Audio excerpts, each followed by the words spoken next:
định mệnh đã chọn con để kế tục ta. Asatu Masagamaya.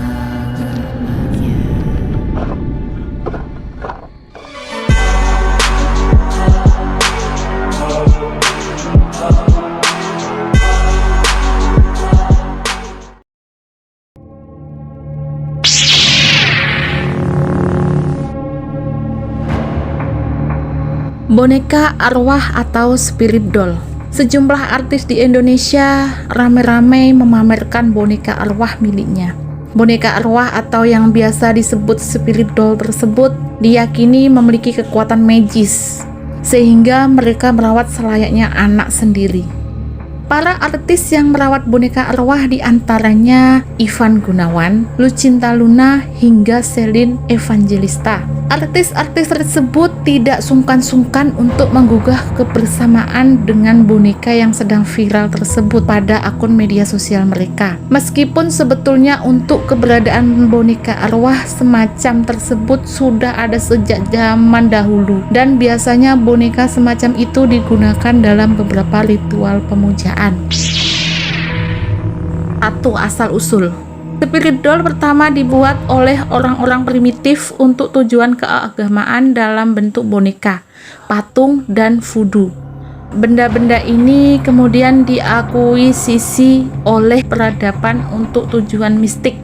Misalnya di Roma, boneka kerap dilibatkan dalam ritual magis sebagai media untuk terhubung dengan dewa atau dewi.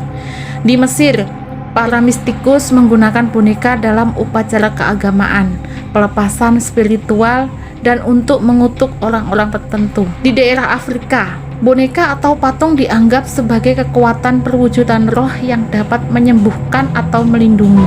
Selain daerah-daerah ini, masih banyak tempat lain yang menggunakan boneka untuk aktivitas spiritual dengan cara yang berbeda-beda. Boneka arwah biasanya sering diletakkan di altar serta dipergunakan di gereja atau biasa dipakai untuk menjadi objek pengabdian. Boneka arwah biasanya berbentuk menyerupai patung, tokoh yang disucikan, leluhur, malaikat, dewa-dewi, atau yang lainnya. Untuk saat ini, spirit doll telah populer serta banyak dimiliki dari yang tampilan bonekanya sendiri menyerupai bayi serta dirawat seperti manusia pada umumnya.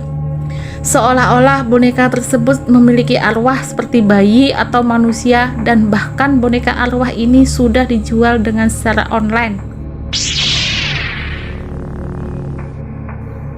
2. Dalam dunia pengobatan.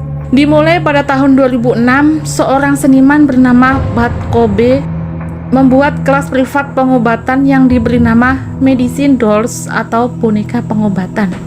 Setiap peserta kelas tersebut diminta membuat 4 boneka pengobatan, diantaranya boneka kambing berwarna hitam, boneka jimat, boneka pengawas, dan tabib kebatinan. Tujuan pertama dari membuat boneka adalah untuk membuat peserta kelas tersebut bisa bekerja dan mampu memahami sesuatu tanpa melalui penalaran rasional dan intelektualitas dari boneka tersebut. Tujuan yang kedua, diharapkan setiap peserta kelas bisa menganggap boneka tersebut sebagai teman bermain, layaknya anak-anak pada umumnya. Yang ketiga adalah membiasakan peserta kelas menganggap bahwa boneka tersebut adalah teman bicara yang baik. Setelah terjadi interaksi antara pemilik dan boneka, maka Bud Kobe berharap boneka tersebut dapat memberikan kebahagiaan pada pemiliknya secara batin, sehingga dapat mengobati penyakit-penyakit yang selama ini diderita oleh pemilik.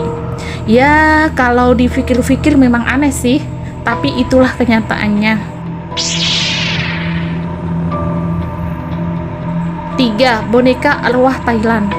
Yang terjadi sekarang di Indonesia, banyaknya artis memiliki boneka arwah. Sebelumnya telah ramai duluan di negara tetangga, yaitu Thailand. Salah satu boneka arwah yang banyak di Thailand bernama Gumantong. Boneka ini diisi oleh abu jenazah yang telah meninggal.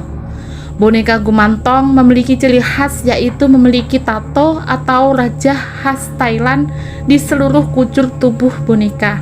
Raja pada tubuh boneka tersebut berisi mantra-mantra, yaitu perjanjian antara pemilik dan arwah yang diisi di dalam boneka tersebut. 4. Boneka arwah yang terkenal di dunia. Annabelle. Menurut legenda, boneka ini dimasuki roh seorang gadis muda bernama Annabelle Higgins, yang menyebabkan boneka ini dikendalikan oleh kekuatan jahat. Boneka ini menjadi inspirasi untuk film Annabelle. Leta.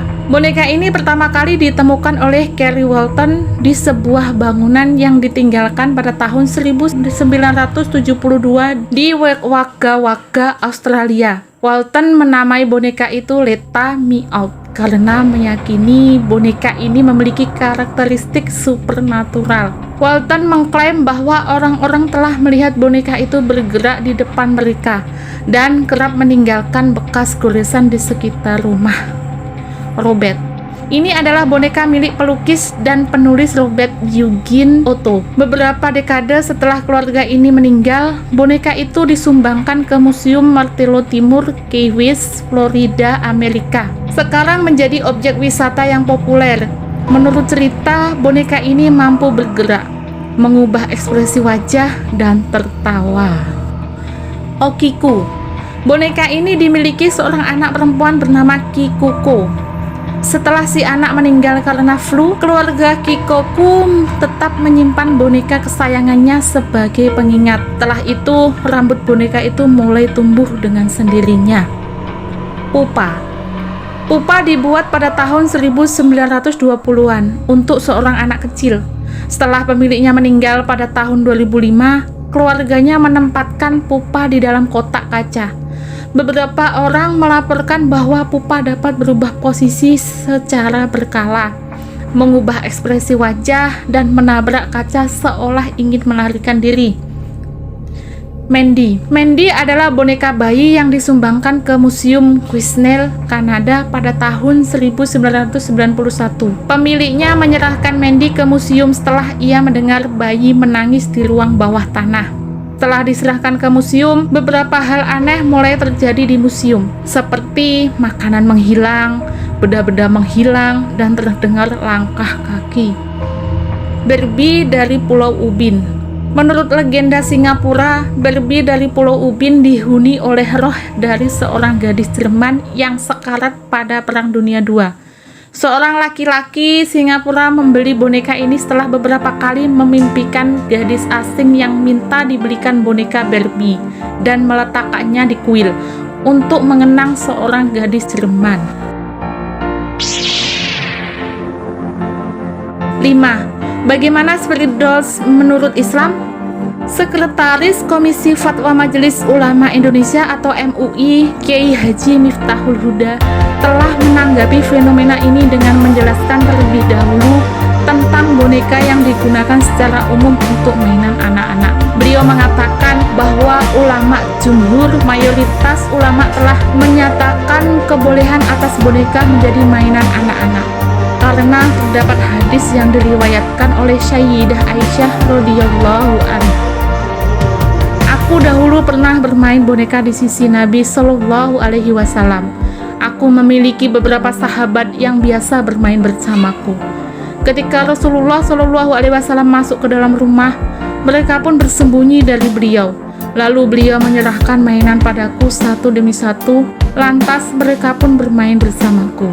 Hadis riwayat Bukhari. Secara fikih, dalam mengadopsi boneka tentu saja tidak akan dibenarkan, sebab boneka tersebut merupakan benda mati.